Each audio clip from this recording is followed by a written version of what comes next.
Hay un murmullo que atraviesa los siglos. No viene del trueno ni del viento. No nace en el estruendo de las ciudades ni en el ruido de las multitudes. Viene del interior. Viene de lo más profundo del alma, como un susurro sagrado que lleva siglos esperando ser escuchado. Es la voz que susurra cuando todo calla. La voz que no juzga, pero interroga. Que no condena, pero confronta. Esa voz, dicen las Escrituras, es la que habló a los profetas. Es la que Moisés escuchó desde la zarza. La que Elías encontró no en el fuego ni en el terremoto, sino en el silbo apacible. Y esa misma voz, en lo secreto, puede aún hoy hablarnos a nosotros. No porque seamos santos, no porque seamos dignos, sino porque somos humanos. Y en nuestra humanidad quebrada, Dios ha sembrado la posibilidad de su encuentro. Muchos han leído la Biblia como si fuera un libro de respuestas.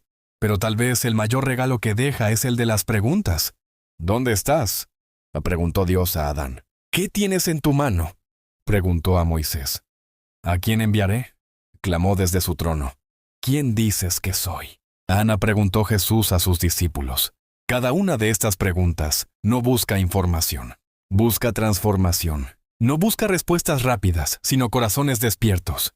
Porque lo más humano que podemos hacer, a veces, no es responder sino dejarnos interpelar. El humanismo bíblico no es el culto al hombre, sino el reconocimiento de la dignidad que Dios ha puesto en él. Desde el Génesis hasta el Apocalipsis, el drama humano es central. No hay epopeyas de héroes invencibles, sino relatos de hombres y mujeres vulnerables, contradichos, perseguidos por sus sombras.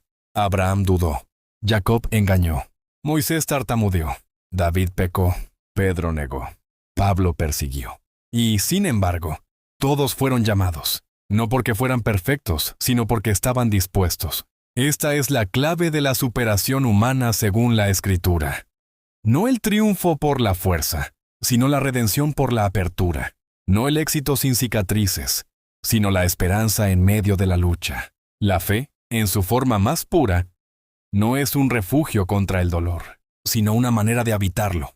Job lo entendió en su carne. No encontró respuestas a su sufrimiento, pero descubrió que podía hablar con Dios desde su llaga. Y eso lo cambió todo, no porque desapareciera el dolor, sino porque dejó de estar solo en él. Y esto, en el fondo, es lo que toda alma busca. No una explicación total de la vida, sino una presencia que le dé sentido. La Escritura está llena de silencios, silencios que no son vacíos, sino pausas cargadas de sentido. El silencio entre una frase y otra de Jesús. El silencio del sábado entre la cruz y la resurrección. El silencio en el que Dios parece ausente, pero está más presente que nunca.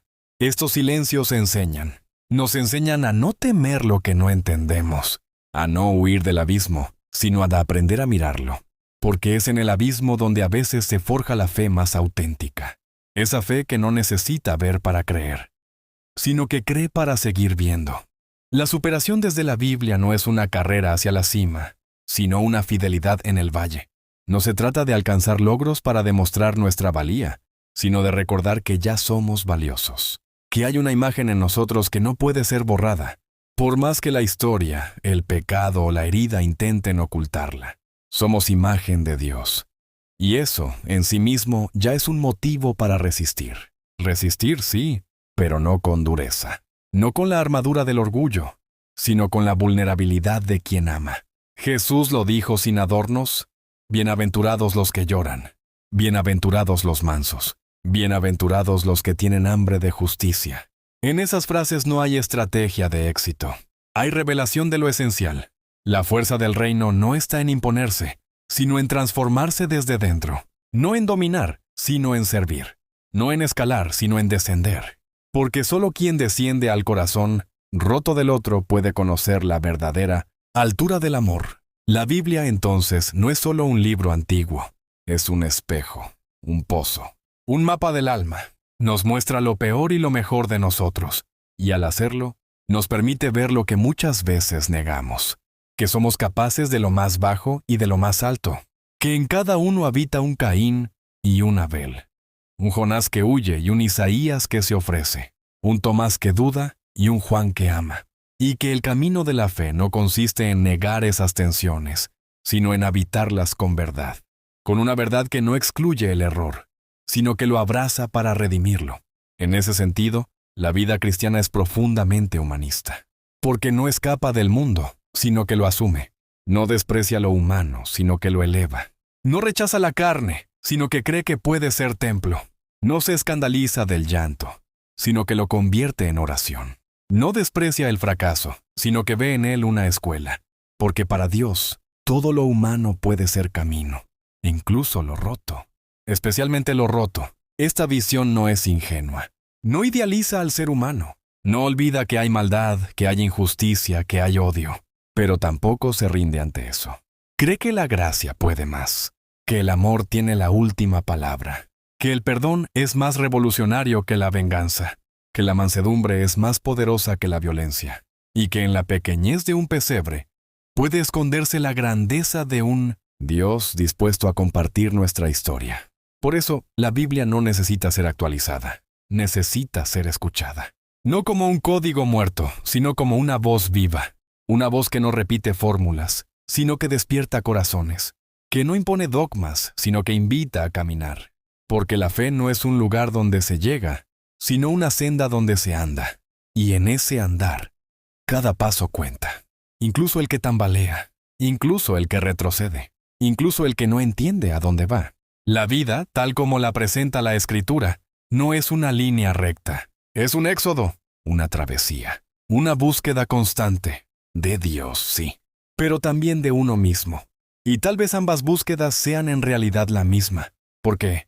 Porque encontrar a Dios es, muchas veces, reencontrarse, recordar quiénes somos, volver al origen, al polvo del que venimos, sí, pero también al aliento que nos anima, porque no somos solo barro, somos barro tocado por el Espíritu. Y ese toque, invisible pero real, puede cambiarlo todo. La belleza de la creación no está en la perfección, sino en la imperfección. Así como una vasija de alabastro se quiebra, conserva cicatrices que la vuelven única. Así nuestro corazón se estremece con la herida, pero en esa grieta también surge la luz. El salmista lo expresó: desde el abismo clamo a ti, Señor, escucha mi voz. Ese grito no sale de un corazón intacto, sino de uno roto. Y es precisamente en ese estado de quiebra donde aprendemos a contemplar la obra divina más allá de lo visible. Porque el alabastro no se rompe para desaparecer, sino para mostrar una fragilidad capaz de contener el perfume más preciado. De la misma manera, nuestras heridas no son señales de derrota, sino recipientes donde florece la misericordia. En el relato de la mujer que ungió los pies de Jesús con perfume costoso, vemos a alguien que, consciente de su trasfondo de dolor, decidió derramar lo mejor que tenía. No fue un gesto planeado para ganar aprobación, fue una ofrenda hecha desde la herida, y Jesús lo reconoció. Donde quiera que se pregone este evangelio, también se contará lo que ella hizo para gloria de ella. Esa mujer, a través de su vulnerabilidad, se convirtió en ejemplo de comunión auténtica.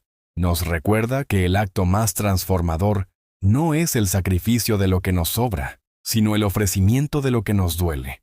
La Biblia está llena de mujeres y hombres que, lejos de ser héroes sin manchas, arrastraban su carga de vergüenza y pecado. Rahab vivía entre prostitutas en la muralla de Jerusalén, y aún así fue legitimada en la genealogía de Jesús. Ruth, extranjera y viuda, halló un lugar de honor en la historia de Israel. No fueron ejemplos de perfección, sino de acogida. Este humanismo bíblico nos invita a mirar más allá de las apariencias. No somos la peor versión de nosotros mismos, pero tampoco la mejor. Somos un punto intermedio donde Dios interviene para sanar. Y sanar no significa borrar la marca, sino darle un nuevo sentido. Cuando Jacob sale de Betel, transforma la piedra que usó de almohada en un altar, lo que fue un soporte humilde para su sueño misterioso. Se convierte en señal de la promesa que le susurra al oído: sé fructífero y multiplica tu descendencia. Aquí vemos la alquimia divina. Convierte lo cotidiano y lo doloroso en santuario. Así, cada uno de nosotros puede convertir sus cicatrices en altares donde Dios se revele. La voz de Dios, entonces, no llega para condenar, sino para transformar. No para señalar con el dedo, sino para tocar la llaguita oculta. El profeta Jeremías recibió palabras terribles de juicio. Pero también declaró, el corazón del rey está en manos de Dios. Como las corrientes de agua, lo dirige a donde quiere. Esta imagen de corrientes nos habla de libertad y de dirección. El agua fluye sin forzar el cauce, y el corazón, cuando se somete a esa corriente invisible, encuentra su curso verdadero. No se trata de una sumisión servil, sino de una confianza que permite ser modelado. El arte de la escucha y el lenguaje de la empatía, escuchar es una disciplina. Y no cualquier disciplina, es la que exige desarmar el juicio, silenciar la propia narrativa y abrirse a la historia del otro. En el encuentro de Jesús con la samaritana junto al pozo, vemos un modelo de escucha empática. Él no la interrumpe, no se apresura a corregirla ni a reprocharla. Primero le pide agua, luego la conversa sobre la sed que no sacia la vida. Esa conversación que sucede en el crisol de la marginación. Una mujer samaritana, divorciada, sola al mediodía, muestra la fuerza humanista de la Biblia. Dios se revela en el diálogo humilde. Al escuchar sin prejuicios, Jesús le permite a la mujer ver más allá de su propia camisa de fuerza. Le habla de un agua que no se acaba, de una revelación sobre sí misma. Cuando venga el Mesías, Él nos lo aclarará todo. Es esa escucha sin condiciones la que abre puertas a la reconciliación. Porque la empatía no exige que coincidamos en el pensamiento, sino que reconozcamos la dignidad del otro, aun cuando su vida sea un mosaico de contradicciones. La escucha, entonces, es un acto de superación interna, superación del impulso de imponer la razón, del afán de posicionarnos con la verdad absoluta. En lugar de ello, la Biblia propone un camino donde la comprensión nace de la presencia atenta. La mujer samaritana, tras escuchar, sale al pueblo y proclama, «Venid, ved a un hombre que me ha dicho todo lo que he hecho». No era un discurso para justificar su vida, sino una confesión de que había sido verdaderamente vista. Y ser visto es restituir la dignidad. En la comunidad primitiva, los creyentes vivían, según el mandamiento nuevo, «Amaos los unos a los otros como yo os he amado». Este amor no era una emoción fugaz, sino una práctica diaria de cuidado mutuo. Compartían lo que tenían, se preocupaban por los enfermos, acompañaban a los tristes. No eran perfectos. Muchos conflictos surgían y debían resolverse en medio de sus discrepancias. Pero en esas mismas tensiones aprendieron a perdonar, a negociar, a construir puentes en vez de levantar muros. Esa comunidad nos enseña que la superación personal tiene que ver con la superación relacional. No podemos crecer plenamente si no aprendemos a reconocernos en el otro. El poder sanador del perdón y la redención de la memoria. El perdón es uno de los desafíos más difíciles de la experiencia humana. Perdonar no es olvidar, sino liberar. En la parábola del hijo pródigo, el padre no excluye a ningún hermano ni minimiza la ofensa. Cuando el hijo vuelve, el padre corre, le pone un anillo y celebra. El hermano mayor protesta, pero el padre le responde que todo lo que tiene es suyo. Aquí no hay un juicio que excluya, sino una invitación a la fiesta. El perdón no borra la historia, pero transforma la memoria. Deja de ser un lastre para convertirse en un testimonio de la gracia. La gracia, en la Biblia, no consiste en que los errores queden impunes, sino en que se reconozca el dolor causado y se ofrezca la posibilidad de sanación auténtica. En la experiencia de José y sus hermanos, vemos que el oficio de la violencia, vender a su hermano como esclavo, no desaparece con un «todo está bien». Requiere un proceso. José sufre, reflexiona, reconoce la obra de Dios aún en lo doloroso, y finalmente decide perdonar sin condiciones. Su gesto no minimiza el daño, lo redime. Aquí aprendemos que la superación no es negar lo que pasó, sino encontrar en medio del sufrimiento una chispa de esperanza que encienda la reconciliación. La memoria colectiva de un pueblo se construye tanto con relatos de gloria como con relatos de humillación. Cuando Moisés rememora el Éxodo, no omite la dureza de la esclavitud en Egipto, ni la dureza de las pruebas en el desierto. Sin embargo, presenta cada experiencia dolorosa como parte de la gran narrativa de liberación. Así, la memoria se convierte en un testimonio de supervivencia. Aquello que intentó destruirnos se convierte en el suelo donde florece nuestra identidad. Este es el arte bíblico de reescribir la historia. No para maquillarla, sino para interpretarla bajo la mirada misericordiosa de Dios. El equilibrio necesario. La justicia sin misericordia es ciega y rígida. La misericordia sin justicia se corrompe. En la ley mosaica, cada mandamiento venía acompañado de normas de protección para viudas, huérfanos y extranjeros. No se trataba de una concesión opcional, sino de un principio que reconocía que todos formamos parte de una misma familia humana. El profeta Amós denuncia a los poderosos por pisotear el cuerpo de los pobres, mientras ofrecen sacrificios fastuosos.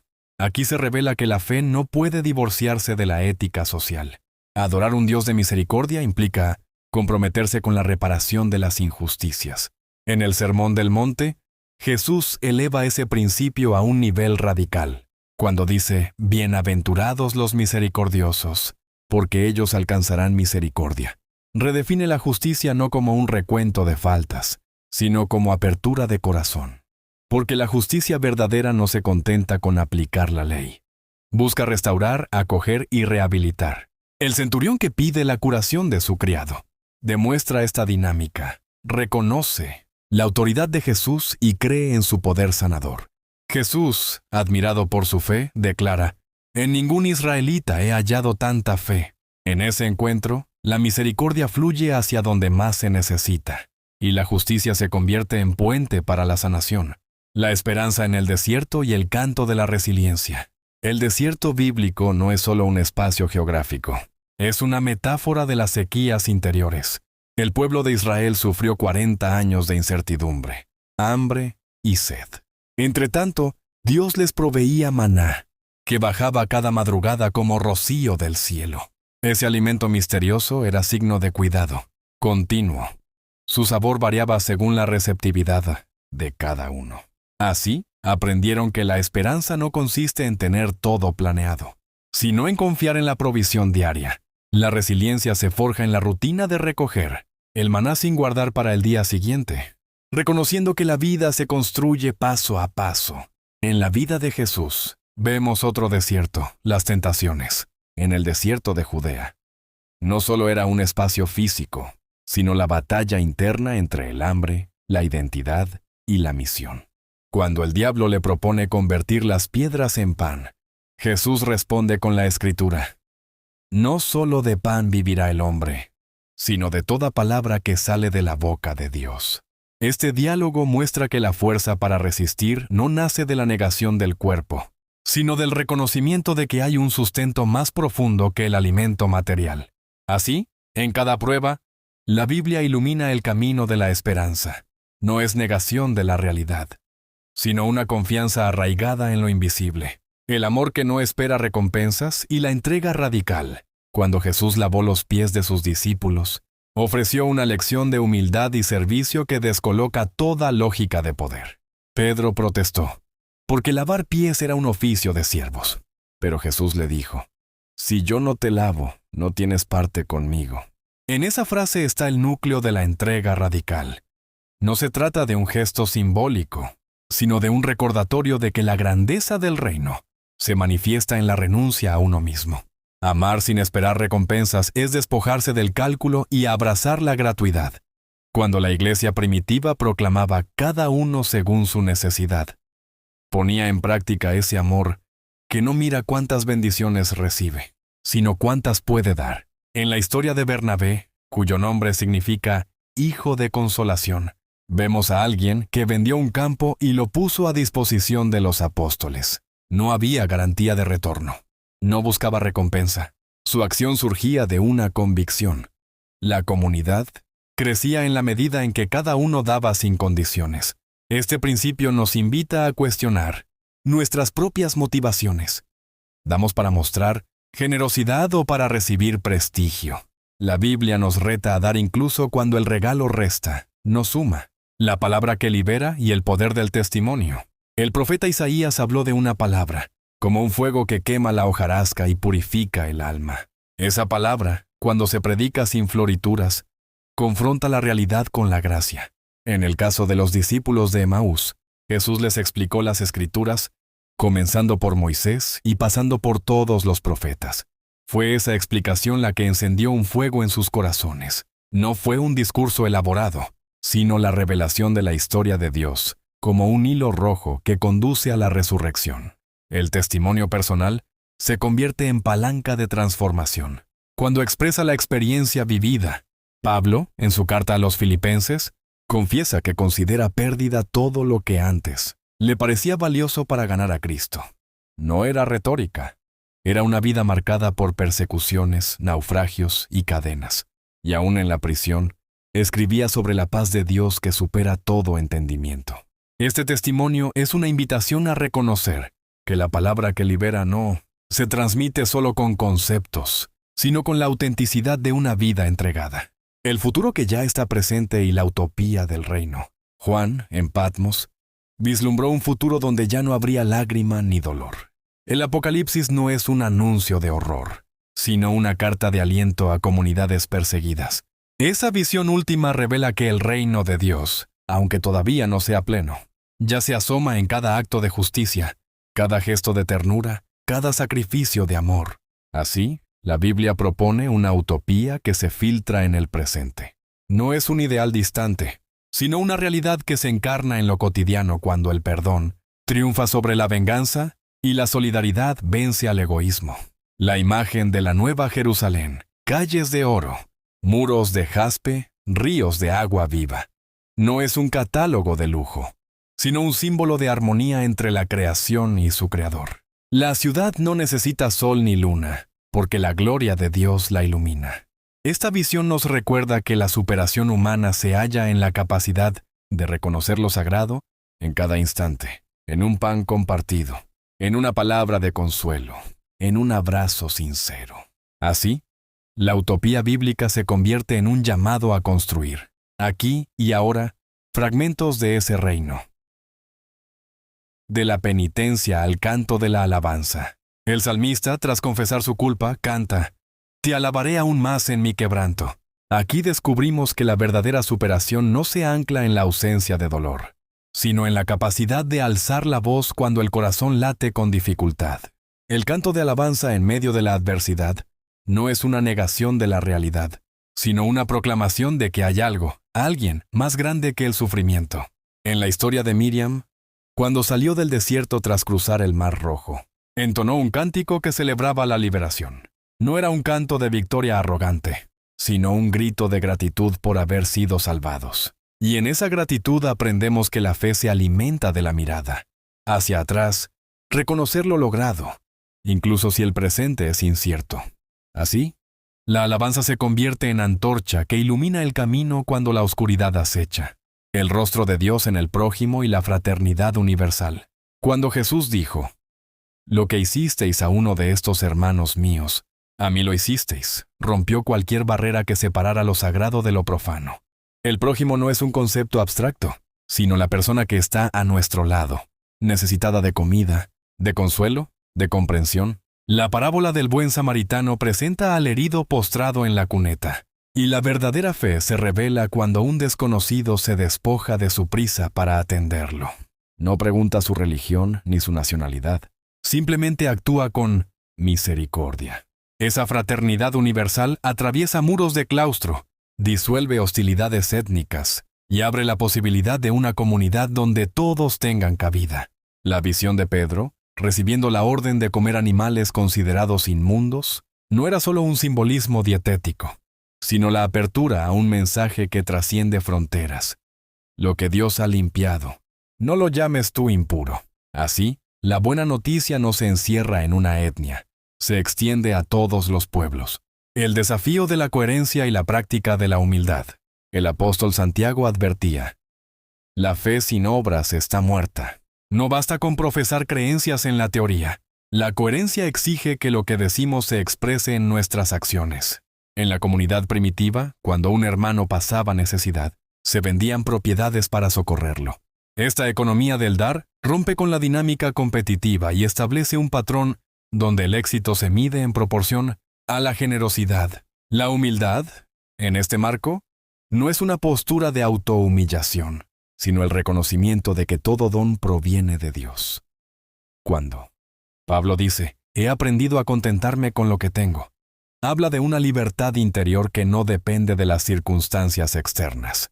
Esa enseñanza nos reta a valorar lo esencial: la paz del corazón, la mirada de un amigo, el pan compartido, la promesa de la restauración y el canto final. El profeta Ezequiel vio un valle seco de huesos esparcidos y escuchó la voz de Dios preguntándole: ¿pueden revivir estos huesos? No era una pregunta retórica, era una invitación a contemplar un milagro de restauración. Cuando el Espíritu entró en ellos, se convirtieron en un ejército vivo. Esta visión no solo apuntaba al retorno de Israel a su tierra, sino a la restauración de cada ser humano. Incluso lo que parece muerto puede volver a latir. En los versos finales del Apocalipsis, se describe un río de vida clara que fluye desde el trono de Dios y del Cordero. A cada lado, árboles cuyas hojas sanan a las naciones. Esta imagen poética revela que la promesa última no es solo la ausencia de sufrimiento, sino la plenitud de la vida. Cuerpo, mente y espíritu restaurados. Así, el canto final no es melancólico, sino triunfal. Una invitación a unirnos al coro universal, que celebra la victoria del amor. Epílogo. El susurro que sigue resonando. La reflexión humanista que brota de la Biblia no concluye con este escrito. Cada lector, cada oyente, se convierte en un agente de esa narración viva. El susurro del cielo no permanece en el libro. Encuentra eco en quienes deciden vivir según sus principios. Cuando compartimos pan con el hambriento, cuando abrazamos al solitario, cuando alzamos la voz en defensa del oprimido, estamos respondiendo al murmullo que comenzó hace milenios.